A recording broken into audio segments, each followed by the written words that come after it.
വലിയ സന്തോഷം. ഇങ്ങനെയൊരു വലിയ മനോഹരമായ ഒരു കൂട്ടായ്മയുടെ ഭാഗമായിട്ട് നിങ്ങളുടെ കൂടെ നിൽക്കാൻ വലിയ സന്തോഷം. ഇത്ര ചെറിയ കുട്ടികളോട് എന്തൊക്കെ പറയണമെന്നൊന്നും എനിക്കറിയില്ല. ഇന്ന് രാവിലെ പത്രം വായിച്ചപ്പോൾ ഒരു രസകരമായ, നിങ്ങളാരെങ്കിലും പത്രം വായിച്ചിട്ടുണ്ടോ എന്ന് എനിക്കറിയില്ല, എന്തായാലും ഇന്ന് വായിച്ച് കാണില്ലല്ലേ. ഒരു പത്രത്തിലൊരു വാർത്തയുണ്ട്. ആ വാർത്ത എന്ന് പറയുന്നത് ലണ്ടനിൽ ഒരു പെയിൻറ്റിങ് ഇന്ന് ലേലം ചെയ്ത് വിറ്റു. ഇന്നലെ അതിന് കിട്ടിയ വില 110 കോടി രൂപയാണ്. 110 കോടി രൂപ എന്ന് പറഞ്ഞാൽ ഏകദേശം ഇന്ത്യയിലെ ഓരോ മനുഷ്യനും ഓരോ രൂപ എടുത്തു കഴിഞ്ഞാൽ അത്രയും പൈസ. നമ്മൾ 140 കോടിയുള്ള ഒരു സമൂഹമാണ്. അപ്പം അങ്ങനെയുള്ളൊരു ചിത്രത്തിന് ഇത്രയും വില കിട്ടിയ ചിത്രം വരച്ചതാരാണെന്നുള്ളതാണ് ആ വാർത്തയിലെ ഏറ്റവും സന്തോഷിപ്പിക്കുന്ന അല്ലെങ്കിൽ നമ്മളെ അത്ഭുതപ്പെടുത്തുന്ന കാര്യം. അത് വരച്ചത് ഒരു റോബോട്ടാണ്. ലോകത്തിലെ ആദ്യത്തെ റോബോട്ട് ആർട്ടിസ്റ്റ്, ആർട്ടിഫിഷ്യൽ ഇൻ്റലിജൻസിലൂടെ ഉണ്ടാക്കിയ ഒരു ആർട്ടിസ്റ്റ്. അതിൻ്റെ പേര് റോബോട്ട് എയ്ഡ് എന്നാണ്. ഒരു സ്ത്രീയുടെ രൂപത്തിലാണ് അത് ഉണ്ടാക്കിയിട്ടുള്ളത്. അത് വരച്ച AI ഗോഡ് എന്ന് പറയുന്ന പേരിട്ട ഒരു ചിത്രത്തിനാണ് 110 കോടി രൂപയ്ക്ക് ഇന്നലെ വിൽക്കാനിടയായത്. അപ്പോൾ നിങ്ങൾക്ക് മനസ്സിലായോ എന്താ ചെയ്തതെന്ന്? ഒരു യന്ത്ര മനുഷ്യൻ ഒരു ചിത്രം വരച്ചു. ആ ചിത്രം ഇന്ന് ലോകത്തിലെ ഏറ്റവും വലിയ ലേലത്തിലൂടെ ഇന്നലെ വിറ്റു. ഇതാണ് ഇതിനൊരു ചിത്രം. അപ്പോൾ ഇന്ന് കാലത്ത് എന്താണ് ഈ ആർട്ട് എന്ന് പറയുന്നത് മനസ്സിലാക്കാൻ ഇന്ന് കാലത്ത് തന്നെ നമ്മുടെ സന്തോഷ് മിത്ര നിങ്ങളുടെ ഈ വയലിലൂടെയൊക്കെ നടന്ന് കൊണ്ടുപോയി. അവിടെ ഒരു സ്ഥലത്തെത്തിയപ്പോൾ ഒരു ശബ്ദം കേട്ടപ്പോൾ അദ്ദേഹം എന്നോട് പറഞ്ഞു, മയിലിൻ്റെ ശബ്ദമാണ്, അവിടെ മയിലുണ്ടെന്ന് പറഞ്ഞു. മയിലും മനുഷ്യനും തമ്മിലുള്ള വ്യത്യാസം എന്താണെന്നുള്ളത് ഞാൻ ആലോചിക്കുകയായിരുന്നു. മയിൽ ഭയങ്കര സുന്ദരമായ ഒരു സാധനമാണ് അല്ലേ. ഭയങ്കര സമയം പീലിയൊക്കെ വിടർത്തി വലിയ സൗന്ദര്യം കാണിച്ചു തരും. അതിനുള്ളൊരു പ്രശ്നം എന്ന് പറഞ്ഞാൽ അതിൻ്റെ സൗന്ദര്യം കാണിക്കാനേ അറിയുള്ളൂ. പക്ഷേ എൻ്റെ കൂടെ നടന്ന സന്തോഷ് മിത്രയ്ക്ക്, എനിക്കറിയില്ല മയിലിൻ്റെ അത്ര സൗന്ദര്യം ഉണ്ടോയെന്ന്, എന്നാലും സുന്ദരനായ സന്തോഷ് മിത്രയ്ക്ക് അദ്ദേഹത്തിൻ്റെ സൗന്ദര്യത്തെക്കാൾ കൂടുതൽ വിപുലമായ സൗന്ദര്യം വരച്ച് കാണിക്കാൻ പറ്റും. വേറെ ചിത്രങ്ങളിലൂടെ വലിയ സൗന്ദര്യം ഉണ്ടാക്കാൻ പറ്റും. അത് മനുഷ്യന് മാത്രമേ പറ്റുള്ളൂ. ജീവികൾക്ക് അതിനെന്താണോ സൗന്ദര്യം, ആ സൗന്ദര്യം നമ്മളെ മുന്നിൽ കാണിച്ചു തരാൻ മാത്രമേ പറ്റുള്ളൂ. ഇത് മനുഷ്യന് നമ്മൾ ഇന്ന് വരെ കാണാത്തതായ വലിയ സൗന്ദര്യങ്ങളെ വരച്ച് അല്ലെങ്കിൽ ശില്പമായിട്ട് അല്ലെങ്കിൽ വാക്കുകളിലൂടെ കഥയും കവിതയും ഒക്കെ ആയിട്ട് കാണിച്ചു തരാനുള്ള കഴിവുണ്ട്. അതാണ് മറ്റു ജീവികളും മനുഷ്യനും തമ്മിലുള്ള ഏറ്റവും വലിയ വ്യത്യാസം. അവിടെ അതൊരു സിദ്ധിയാണ്, നമ്മുടെ ജനിതകമായി പരിണാമത്തിലൂടെ വന്ന് കിട്ടിയ ഒരു സിദ്ധിയാണ്. നമ്മുടെ ബ്രെയിനിന് മാത്രം, തലച്ചോറിന് മാത്രമുള്ള ഒരു സംവിധാനം. ഒരുപക്ഷെ മറ്റു ജീവികളുടെ ഒന്നും തലച്ചോറിന് ഇങ്ങനെ സർഗാത്മകമാകാനും ചിത്രം വരയ്ക്കാനും കവിത എഴുതാനും ശില്പം ഉണ്ടാക്കാനുമുള്ള കഴിവില്ല. അതാണ് നമ്മൾ ആദ്യം മനസ്സിലാക്കേണ്ടത്. എത്രയോ വർഷത്തിൻ്റെ പരിണാമത്തിലൂടെ മനുഷ്യൻ്റെ തലച്ചോറിന് കിട്ടിയ ഏറ്റവും വലിയൊരു സിദ്ധിയാണത്. നിർഭാഗ്യവശാൽ ഇന്നലെ വരെ, കഴിഞ്ഞ കുറച്ചു കാലം വരെ അത് മനുഷ്യന് മാത്രമേ ഉണ്ടായിരുന്നുള്ളൂ. ഭാഷ ഉപയോഗിക്കാനും ഭാഷയിലൂടെ പുതിയ പുതിയ സൃഷ്ടികൾ നടത്താനും ഒക്കെയുള്ള കഴിവ്. ഇന്നിപ്പോൾ അത് നമ്മൾ റോബോട്ട് കൂടി കൊടുത്തു. അങ്ങനെ മനുഷ്യനെ കൂടാതെ യന്ത്ര മനുഷ്യന് കൂടി ഇതൊക്കെ ചെയ്യാനുള്ള കഴിവ് കിട്ടി എന്നുള്ളതാണ് നിങ്ങളുടെ കാലഘട്ടത്തിൻ്റെ പ്രത്യേകത. അത് മുമ്പുണ്ടായിരുന്നില്ല. അപ്പോൾ എങ്ങനെയാണ് ഇതൊക്കെ നമ്മൾക്ക് കിട്ടിയത് എന്ന് ആലോചിക്കുമ്പോഴാണ് ഇതിൻ്റെ അത്ഭുതം നമുക്ക് മനസ്സിലാവുക. അപ്പോൾ നമ്മളെപ്പോഴും ആലോചിക്കണം, നമ്മളൊക്കെ ആരാണ്? നമ്മൾ ഭൂമിയിലെ മനുഷ്യരാണ്. ഭൂമിയിൽ എത്ര മനുഷ്യരുണ്ട്? ഏകദേശം 800 കോടി മനുഷ്യരുണ്ട്. അപ്പോൾ 800 കോടി മനുഷ്യരിൽ ഒരാളാണ് നമ്മൾ ഓരോരുത്തരും. ആ ഭൂമി എവിടെയാണ്? ഭൂമി സൂര്യൻ്റെ ഒരു ഗോളമാണ്. എത്രയോ ഗോളങ്ങളിൽ ഒന്ന് മാത്രം. സൂര്യനോ? സൂര്യൻ പ്രപഞ്ചത്തിലെ ലക്ഷക്കണക്കിന് നക്ഷത്രങ്ങളിൽ ഒന്ന് മാത്രമാണ്. ഈ ഭൂമിയിൽ എത്ര ജീവജാലങ്ങളുണ്ട്? അതും ലക്ഷക്കണക്കിനുണ്ട്. അപ്പോൾ പ്രപഞ്ചത്തിലെ കോടാനുകോടി നക്ഷത്രങ്ങളിൽ ഒന്നായ സൂര്യൻ്റെ എത്രയോ ഗോളങ്ങളുള്ള ഗ്രഹം മാത്രമായ ഭൂമിയിലെ ലക്ഷക്കണക്കിന് ജീവജാലങ്ങളുള്ളതിൽ ഒന്ന് മാത്രമായ മനുഷ്യൻ, അതിൽ 800 കോടിയോളമുള്ള മനുഷ്യരിൽ ഒരാൾ. അതാണ് നമ്മൾ ഓരോരുത്തരും. അപ്പം ഇങ്ങനെ പ്രപഞ്ചത്തെ ഇങ്ങനെ മൊത്തത്തിൽ നോക്കാൻ കഴിയുമ്പോഴാണ് ആ മനുഷ്യൻ എന്ന രീതിയിൽ നമുക്കുള്ള സിദ്ധിയെക്കുറിച്ച് നമ്മൾ അറിയുക. അത് ചെറിയ കാര്യമല്ല. അതേസമയം നമ്മൾ പ്രപഞ്ചത്തിന് മുന്നിൽ വലിയ പ്രസക്തിയുള്ള ഒന്നുമല്ല താനും. നമ്മൾ കാണുന്ന മയിലും ഈ ചെടികളുമൊക്കെ നമ്മളെപ്പോലെ തന്നെ പ്രാധാന്യമുള്ള കാര്യങ്ങളാണെന്ന് നമ്മൾ അറിയണം. അതറിയുമ്പോഴാണ് നമുക്ക് നമ്മളെക്കുറിച്ചുള്ള വലിയ അഹങ്കാരങ്ങളൊക്കെ കുറഞ്ഞ് നമ്മുടെ സിദ്ധികളിലേക്ക് മാത്രമായിട്ട് പോകാൻ കഴിയുക. നിങ്ങളൊക്കെ കലാകാരന്മാരാണ്, ചിത്രം വരയ്ക്കാൻ കഴിയും. നിങ്ങൾ എന്താണ് നിങ്ങൾ മുന്നിൽ കാണുന്നതിലുപരിയായിട്ട് പുതിയ ഒരു സൗന്ദര്യം വരച്ച് കാണിച്ച് നമ്മളെയൊക്കെ ആകർഷിപ്പിക്കാൻ കഴിയും. എനിക്ക് വരയ്ക്കാൻ അറിയില്ല, എനിക്ക് പാടാൻ അറിയില്ല, എനിക്ക് ശില്പം ഉണ്ടാക്കാൻ അറിയില്ല. പക്ഷെ നിങ്ങളിൽ പലർക്കും അതൊക്കെ കഴിയും. അപ്പോൾ മനുഷ്യർ ഓരോരുത്തരും വ്യത്യസ്തരാണ്. അതെങ്ങനെയാണ് ഓരോരുത്തരും വ്യത്യസ്തരാവുന്നത്? നമ്മുടെ നിറം കൊണ്ടല്ല, നമ്മുടെ ശരീരത്തിന്റെ പ്രത്യേകത കൊണ്ടല്ല, നമ്മുടെ ഹൃദയത്തിന്റെ പ്രത്യേകത കൊണ്ടല്ല, നമ്മുടെ തലച്ചോറിന്റെ പ്രത്യേകത കൊണ്ടാണ്. നമ്മുടെ തലച്ചോറാണ് നമ്മൾ ആരാണ് എന്ന് നിശ്ചയിക്കുന്നത്. നിങ്ങളൊരു സംഗീതജ്ഞനാവണോ, ഒരു ആർട്ടിസ്റ്റ് ആവണോ, അല്ലെങ്കിൽ ഒരു വലിയ മാത്തമാറ്റീഷ്യൻ ആവണോ, സയന്റിസ്റ്റ് ആവണോ എന്നൊക്കെ നിശ്ചയിക്കുന്നത്, അല്ലെങ്കിൽ അതിൻ്റെ കഴിവ് നിങ്ങളിലുണ്ട് എന്ന് നിശ്ചയിക്കുന്നത് നമ്മൾ ഓരോരുത്തരുടെയും തലച്ചോറാണ്. അപ്പൊ ഇതിന്റെ ശാസ്ത്രം കൂടി ആർട്ട് മനസ്സിലാക്കുന്നതിന്റെ കൂടെ മനസ്സിലാക്കുമ്പോഴാണ് അതിനൊരു സൗന്ദര്യം വരിക, ഒരു സമഗ്രമായിട്ടുള്ള അറിവ്. ലോകത്തിൽ നമ്മൾ ആരാണ്, പ്രപഞ്ചത്തിൽ നമ്മൾ ആരാണെന്നൊക്കെ ഞാനിപ്പോൾ പറഞ്ഞില്ലേ, അതുപോലെ മനസ്സിലാക്കുക. അപ്പൊ അതുകൊണ്ട് നമ്മൾ തൊട്ടടുത്ത ആളും നമ്മളും തമ്മിലുള്ള പ്രധാന വ്യത്യാസം എന്താണെന്ന് ചോദിച്ചു കഴിഞ്ഞാൽ ഓരോ ആളുടെയും തലച്ചോറ് ഓരോന്നാണ്. അത് സമാനതകളില്ല. പ്രാഥമികമായ കുറെ കാര്യങ്ങൾ സമാനതകളുണ്ട്. പക്ഷെ അതിന്റെ സിദ്ധിവിശേഷങ്ങൾ, അത് ഉപയോഗിക്കുന്ന രീതി, അത് മുന്നോട്ട് വെക്കുന്ന സാധ്യതകളൊക്കെ ഓരോ ആളുടേതും പ്രത്യേകമാണ്. ഇതൊക്കെ നമ്മൾ ഈ കല മനസ്സിലാക്കുന്നതിന്റെ കൂടെ ഇതുമൊക്കെ മനസ്സിലാക്കി പോകണം. അപ്പൊ എന്താ പ്രശ്നം എന്ന് വെച്ച് കഴിഞ്ഞാൽ നമ്മൾക്ക് ഇമാജിൻ ചെയ്യാനുള്ള കഴിവുണ്ട്. കണക്ക് പഠിക്കാം, പക്ഷെ ഇമാജിൻ ചെയ്യുക എന്ന് പറയുന്നത് അതിനൊക്കെ അപ്പുറമാണ്. ഈ ലോകം ഇങ്ങനെ നമ്മൾക്ക് ഇപ്പം നമ്മൾ റോബോട്ടുകളെ കുറിച്ച് പറഞ്ഞു. ഇപ്പം ഞാൻ ഉപയോഗിക്കുന്ന ഈ മൈക്ക്, നിങ്ങളിരിക്കുന്ന ഈ കസേര, ഇതെല്ലാം ആരുടെയോ മനസ്സിൽ വന്ന ഭാവനയിൽ ഉണ്ടായതാണ്. പണ്ടിതില്ല. ഒരു 100 വർഷം മുമ്പേ കസേരയില്ല, ഇലക്ട്രിസിറ്റി ഇല്ല. ഞാനൊക്കെ പഠിക്കുന്ന കാലത്ത് ഇന്റർനെറ്റ് ഇല്ല. ഇന്റർനെറ്റ് നിങ്ങളുടെ കാലത്തിൻ്റെതാണ്. അപ്പോൾ ഓരോ കാലത്ത് ഇങ്ങനെ പ്ലാസ്റ്റിക് ഇല്ലാതിരുന്ന കാലം, ഇലക്ട്രിസിറ്റി ഇല്ലാതിരുന്ന കാലം, അങ്ങനെ ഓരോരോ കാലമുണ്ട്. അപ്പോൾ ഇത് നിങ്ങളുടെ കാലത്ത് വലിയ ഇന്റർനെറ്റും വലിയ സാധ്യതയുള്ള കാലമാണ്. അപ്പൊ ഇതൊക്കെ ഉണ്ടാക്കാൻ കഴിഞ്ഞത്, മനുഷ്യനുണ്ടാക്കാൻ കഴിഞ്ഞത് ഭാവനയിൽ പലതും കാണാൻ കഴിഞ്ഞത് കൊണ്ടാണ്. നമ്മളില്ലാത്തൊരു സാധനത്തെ അതിനെ മനസ്സുകൊണ്ട് നോക്കിക്കണ്ട് പിന്നെ അതിനെ യാഥാർത്ഥ്യമാക്കി തീർക്കാനുള്ള വലിയ കഴിവ് മനുഷ്യനുണ്ട്. അതിന് മനുഷ്യനെ സഹായിച്ച ഒരു പ്രധാനപ്പെട്ട കാര്യമാണ് ഈ കലാ സംസ്കാരം എന്നൊക്കെ പറയുന്നത്. നമ്മൾ വെറുതെ കല എന്ന് പറയുമ്പം അതെന്താണെന്ന് അന്വേഷിക്കണം. നമ്മൾ ചിത്രം വരയ്ക്കുന്നു, എന്താണ് ചിത്രം, അതിനെന്തുകൊണ്ടാണ് കല എന്ന് പറയുന്നത്, അതുകൊണ്ട് എന്താണ് പ്രയോജനം, അതെപ്പോഴാണ് ഉണ്ടായത്, കല എപ്പോഴാണ് ഉണ്ടായതെന്ന് നമുക്ക് ആർക്കും അറിയില്ല, കൃത്യമായിട്ട് അറിയില്ല. ഏതോ കാലത്ത് ഏതെല്ലാമോ രീതിയിൽ കരകൗശലം എന്നൊക്കെ പറയില്ലേ, നമ്മൾ പണി ആയുധങ്ങൾ ഉണ്ടാക്കിയ പോലെ നമുക്ക് ആവശ്യത്തിന് ഒരു സാധനം വേണം, അല്ലെങ്കിൽ മുറിക്കാൻ ഒരു മരം മുറിക്കണം, അപ്പോൾ അതിന് മുറിക്കാനുള്ള ഉപകരണം വേണം. അത് കണ്ടെത്തിയപ്പോൾ അതിന് രൂപമുണ്ടായി. ആ രൂപത്തിനൊരു സൗന്ദര്യമുണ്ടെന്ന് മനസ്സിലാക്കി. അങ്ങനെയാണ് ഇങ്ങനെ കലയായി അതിന് മാറിയത്. അപ്പൊ ഇതൊക്കെ നമ്മൾ ചിന്തിക്കുമ്പോഴാണ് നമ്മൾ മെച്ചപ്പെട്ട മനുഷ്യരാവുക. അപ്പൊ മെച്ചപ്പെട്ട മനുഷ്യരാവുക എന്നുള്ളത് എപ്പോഴും വളരെ പ്രധാനപ്പെട്ട ഒരു കാര്യമാണ്. എങ്ങനെയാണ് നമുക്കിത് കഴിഞ്ഞത്?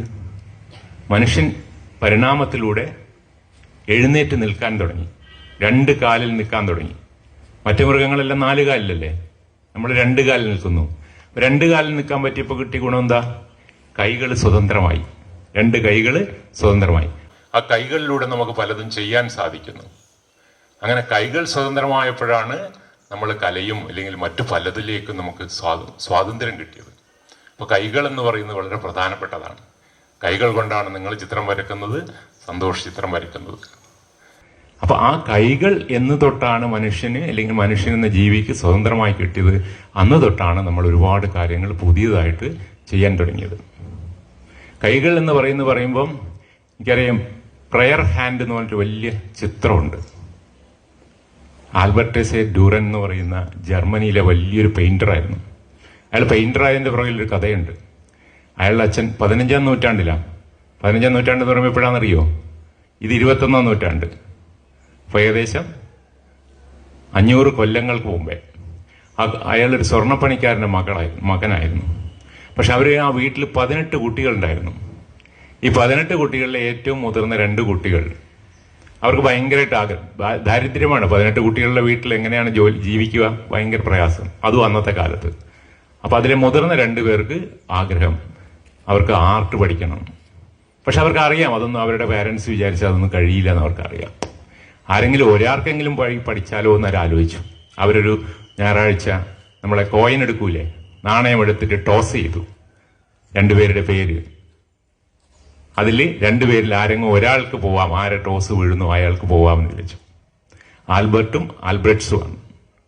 അങ്ങനെ ടോസ് വീണത് ആൽബ്രട്ട്സിനാണ്. അപ്പോൾ അവർ 2 പേരും തീരുമാനിച്ചു, നീ ആദ്യം പോയി പഠിക്കുക, 4 വർഷം ന്യൂറൻബർഗിലെ ആർട്ട് പഠിക്കുന്ന സ്ഥലത്ത് പോയി നീ പഠിക്കുക. അപ്പം ഞാൻ മൈനിൽ ജോലി ചെയ്തിട്ട് നിനക്ക് പഠിക്കാനുള്ളത് പൈസ ഉണ്ടാക്കാമെന്ന് തീരുമാനിക്കുക. നീ തിരിച്ചു വന്നതിന് ശേഷം ഞാൻ തിരിച്ചു പോയി പഠിക്കാം, അപ്പോൾ നീ പണിയെടുക്കുക. അങ്ങനെ ഒരു കരാറിൽ അവർ പോയി എന്നാണ് കഥ. 4 വർഷം കഴിഞ്ഞപ്പോൾ അയാൾ വലിയ പ്രസിദ്ധനായ നല്ല ചിത്രങ്ങളൊക്കെ വിൽക്കാൻ പറ്റുന്ന അതൊക്കെ പഠിച്ച് അയാൾ തിരിച്ചു വന്നു. തിരിച്ചു വന്നിട്ട് അയാൾ പറഞ്ഞു, സഹോദരനോട് പറഞ്ഞു, ഇനി 4 വർഷം നീ പോയി പഠിക്കൂ, ഞാൻ മൈനിൽ ജോലി ചെയ്ത് പൈസ ഉണ്ടാക്കാം. അപ്പോൾ സഹോദരൻ പറഞ്ഞു, പറ്റില്ല, എൻ്റെ കൈകളൊക്കെ മൈനിൽ ജോലി ചെയ്ത് ചിത്രം വരക്കാനൊന്നും കഴിയാത്ത രീതിയിൽ ശോഷിച്ചു പോയി, അതിനൊരു ശക്തിയില്ല, അതിന് വാദമൊക്കെ പിടിവിട്ട് ചിത്രം വരക്കാനെന്നുള്ള കഴിവെനിക്കുണ്ടാവില്ല എന്ന് പറഞ്ഞിട്ട് മാറി നിന്നു. അപ്പം ആദ്യത്തെ ആള് വലിയ ചിത്രകാരനായി, ലോകമറിയുന്ന ചിത്രകാരനായി, ഇവർക്കൊക്കെ അറിയായിരിക്കും. അപ്പം അദ്ദേഹം എന്നിട്ട് ഈ സഹോദരൻ്റെ കൈകൾ ഒരു ചിത്രം വരച്ചു. ശുഷ്കിച്ച കൈകൾ, മജ്ജയൊന്നുമില്ലാതെ വെറും എല്ലു മാത്രമായിട്ട് ഇങ്ങനെ നിൽക്കുന്നൊരു ചിത്രം. അതിനകത്ത് പ്രയർ ഹാൻഡ് എന്ന് പേരിട്ടു. 1470കളിൽ ഈ 2 സഹോദരന്മാർ ചെയ്തത് നമ്മൾ ഇപ്പോഴും ഓർക്കുന്നത് എന്തുകൊണ്ടാണ്? അത് കലയായതുകൊണ്ടാണ്. അന്നത്തെ രാജാവിനെ നമ്മൾ ഓർക്കൂല, അന്നത്തെ വലിയ പണക്കാരനെ നമ്മൾ ഓർക്കൂല, അന്നത്തെ കലാകാരനെ നമ്മൾ ഓർക്കും. അപ്പൊ കലയ്ക്ക് അങ്ങനെ വലിയൊരു ഗുണമുണ്ട്. അതെങ്ങനെ സാധിച്ചു? കല എന്ന് പറയുന്നതിന് ഏറ്റവും പ്രധാനമായിട്ട് വേണ്ടത്, ഞാൻ നേരത്തെ പറഞ്ഞത്, ഒരു ഭാവന വേണം, അതിലുപരിയായിട്ട് ശ്രദ്ധ വേണം. ശ്രദ്ധയിലൂടെയാണ് മിടുക്കുണ്ടാവുക. അപ്പൊ എന്നെ കേൾക്കുന്നവർ, ഞാൻ പറയുന്നത് ശ്രദ്ധിക്കുന്നുണ്ടെങ്കിൽ അതിൽ നിന്ന് എന്തെങ്കിലും നിങ്ങൾക്ക് കിട്ടും. നിങ്ങളൊരു ചിത്രം കാണുമ്പോൾ അത് ശ്രദ്ധിക്കുന്നുണ്ടെങ്കിൽ നിങ്ങൾക്ക് എന്തെങ്കിലും അതിൽ നിന്ന് കിട്ടും. ആ ശ്രദ്ധ എന്ന് പറയുന്നത് വളരെ സൂക്ഷിച്ച് നമ്മൾ കൂടെ കൊണ്ട് നടക്കേണ്ട ഒരു കാര്യമാണ്. അത് ഞാൻ പറയുന്നത് എന്തുകൊണ്ടെന്ന് വെച്ചാൽ, ഇത് ശ്രദ്ധ നഷ്ടപ്പെട്ട ഒരു കാലമാണ്. കാരണം സോഷ്യൽ മീഡിയ, ഫോണ്, യൂട്യൂബ്, ഇതൊക്കെ ശ്രദ്ധ ഇല്ലാതാക്കുകയാണ്. ശ്രദ്ധയെക്കുറിച്ച് പറയുമ്പോൾ ഒരു കഥ, കുറച്ചുകൂടി സമയം, ഒരു കഥയുണ്ട്. ആൽബർട്ട് ഐൻസ്റ്റീനെ കേട്ടിട്ടുണ്ടോ? ആൽബർട്ട് ഐൻസ്റ്റീൻ വലിയ ശാസ്ത്രജ്ഞനായിരുന്നു. ലോകത്തിലെ ഏറ്റവും വലിയ ശാസ്ത്രജ്ഞൻ ആരാണെന്ന് ചോദിച്ചാൽ ആൽബർട്ട് ഐൻസ്റ്റീനാണ്. പ്രപഞ്ചം എങ്ങനെയാണ് പ്രവർത്തിക്കുന്നത്, മനുഷ്യൻ എങ്ങനെയാണ് ഇതിനെയൊക്കെ സാധിക്കുന്നതിനൊക്കെ കണ്ടുപിടിച്ച ആൽബർട്ട് ഐൻസ്റ്റീൻ. അപ്പോൾ അദ്ദേഹം ലോകത്തിലെ ഏറ്റവും വലിയ ശാസ്ത്രജ്ഞനായിട്ട് ഇങ്ങനെ പ്രഭാഷണങ്ങൾക്ക് പോകും. അപ്പോൾ ഒരു സർവകലാശാലയിൽ നിന്ന് വേറൊരു സർവകലാശാല ഒരു മീറ്റിങ്ങിന് പോകുമ്പോൾ അദ്ദേഹം കാറിൽ ഡ്രൈവറോട് പറഞ്ഞു, എനിക്ക് തീരെ വയ്യെന്ന്, പ്രഭാഷണത്തിനൊന്നും എനിക്ക് ഒട്ടും മനസ്സില്ല, ക്ഷീണമുണ്ട് എന്ന് പറഞ്ഞു. അപ്പോൾ കുറച്ച് കഴിഞ്ഞപ്പോൾ ഡ്രൈവർ പറഞ്ഞു, എന്നാൽ പിന്നെ ഇന്ന് വേണമെങ്കിൽ ഞാൻ ചെയ്യാം പ്രഭാഷണം. ഡ്രൈവർ പറയാം. അപ്പോൾ അതെങ്ങനെ തനിക്ക് പറ്റും? ഞാൻ ഈ എല്ലായിടത്തും സാറ് പറയുന്ന കേൾക്കലുണ്ട്, അപ്പോൾ ഒരുവിധമൊക്കെ എനിക്ക് ബൈഹാർട്ട് അറിയാം, ഞാൻ വേണം പറയാമെന്നാണ്. അപ്പോൾ സോഷ്യൽ മീഡിയ ഒന്നും ഇല്ലാത്തതുകൊണ്ട് ആളുകളൊന്നും പെട്ടെന്നൊന്നും തിരിച്ചറിയില്ല. ഇന്നിപ്പോൾ നമ്മൾ തിരിച്ചറിയുന്നത്, ഇപ്പം എനിക്ക് എന്നീ സുധീറിന് പകരം വേറെ ആൾ വന്നിരുന്നാലും നിങ്ങൾ എന്നീ സുധീർ എന്ന് പറയുമല്ലോ, മനസ്സിലായിട്ടില്ലെങ്കിൽ. അപ്പോൾ ആർക്ക് ചോദ്യം ചെയ്യാൻ നോക്കില്ല. അപ്പോൾ ഇവർ കാറിൽ നിന്ന് കോട്ട് മാറി. ഡ്രൈവർക്ക് കോട്ടൊന്നുമില്ല, ഐൻസ്റ്റീൻ്റെ കോട്ടൊക്കെ ഇട്ട് ഏകദേശം ഐൻസ്റ്റീൻ ആയിട്ട് ഡ്രൈവർ പോയി അവിടെ പോയി പ്രസംഗിച്ചു. ഐൻസ്റ്റീൻ താഴെ ഡ്രൈവറായിട്ട് ഇരിക്കുകയും ചെയ്തു. എല്ലാം കഴിഞ്ഞപ്പോൾ മീറ്റിങ്ങിൽ താഴെ ഒരാൾ വലിയൊരു ചോദ്യം ചോദിച്ചു. ഒറ്റ ചോദ്യം അനുവദിക്കുള്ളൂ എന്ന് സംഘാടകർ പറഞ്ഞിരുന്നു. ഭയങ്കര കട്ടി ചോദ്യം, ഐൻസ്റ്റീന് പോലും മറുപടി പറയാൻ പ്രയാസമുള്ള ചോദ്യം. അവിടെ നിൽക്കുന്ന ഐൻസ്റ്റീൻ അല്ല, ഐൻസ്റ്റീൻ ഡ്രൈവറാണ്. ചോദ്യത്തിന് ഉത്തരം പറയണം. എങ്ങനെ പറയും? അയാളൊരു മിടുക്ക് കാണിച്ചു.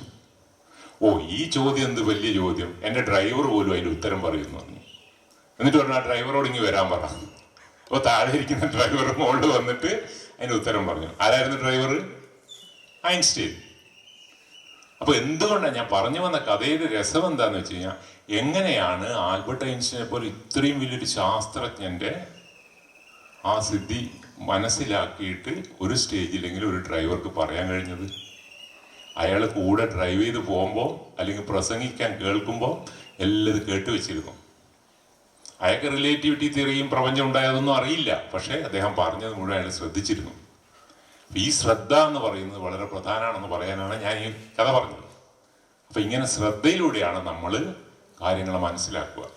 നമ്മൾ എവിടെ ഇരിക്കുമ്പോഴും ആ കേൾക്കുന്ന ചെയ്യുന്ന കാര്യത്തിൽ ഏറ്റവും കൂടുതൽ ശ്രദ്ധിക്കുക. ഏറ്റവും നല്ല ചിത്രം ഉണ്ടാവുക എങ്ങനെയാ? ഏറ്റവും ശ്രദ്ധയോടെ വരച്ചാലാണ്. അതൊക്കെ അദ്ദേഹം പറഞ്ഞു തരും.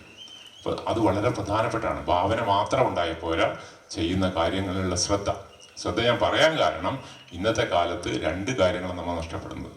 ഒന്ന് ഭാവന, ശ്രദ്ധയില്ലാതെ പോയത് കൊണ്ട് നമുക്ക് നഷ്ടപ്പെടുന്നത് ഭാവനയാണ്.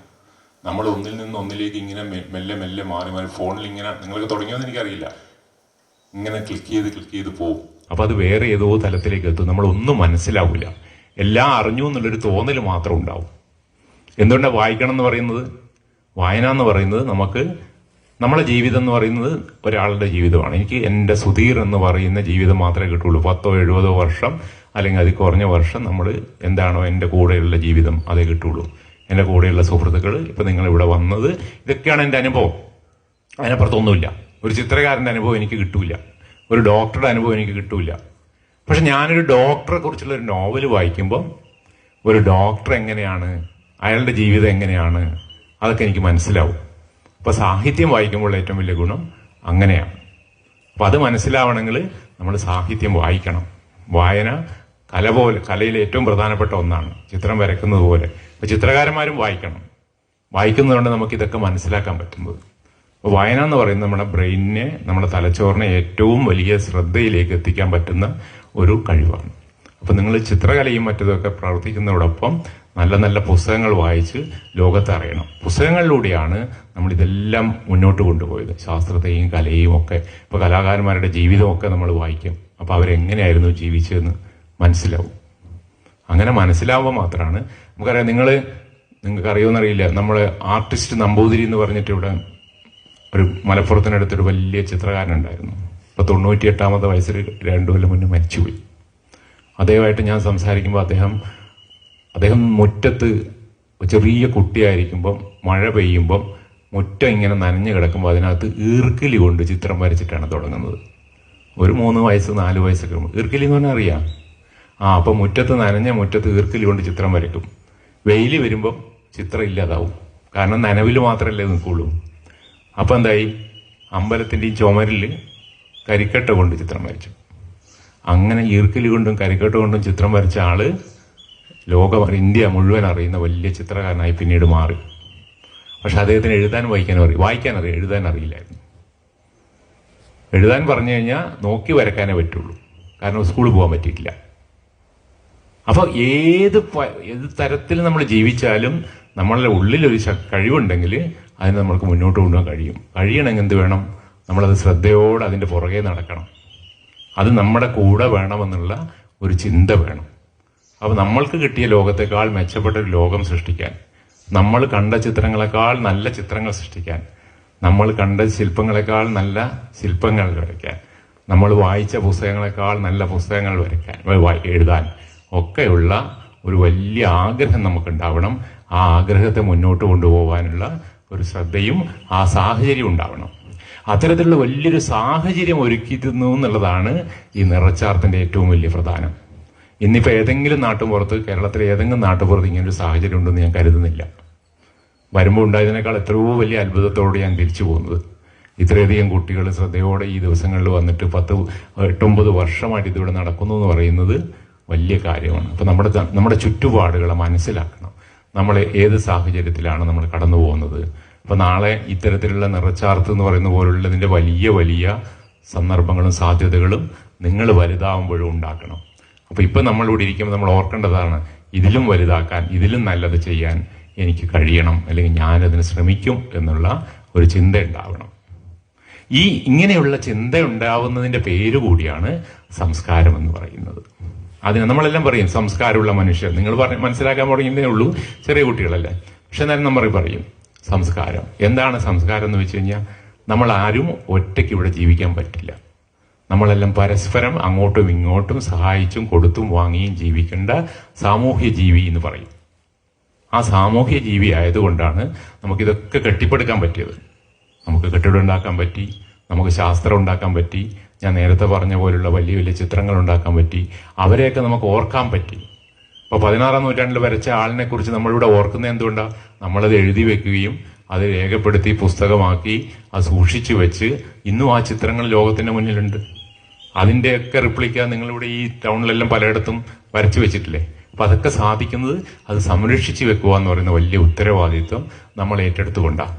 അപ്പൊ ആ തുടർച്ചയും അത്തരത്തിലുള്ള സമൂഹത്തിന്റെ ഉത്തരവാദിത്വമാണെന്നുള്ള തോന്നലും ഒക്കെ ഉള്ള നല്ല മനുഷ്യരായി വരുമ്പോഴാണ് നല്ല സംസ്കാരം ഉണ്ടാവുക. അത്തരത്തിലുള്ള വലിയൊരു നല്ല സംസ്കാരത്തിന്റെ ഭാഗമായിട്ട് ഇന്നിവിടെ കൂടാൻ പറ്റുന്നുള്ളതാണ് എനിക്ക് ഏറ്റവും സന്തോഷമുണ്ടാക്കുന്ന കാര്യം. അതിന് സാധ്യത ഒരുക്കിയ ഇതിൻ്റെ എല്ലാ സംഘാടകരോടും ഞാൻ നന്ദി പറയുന്നു. നമസ്കാരം.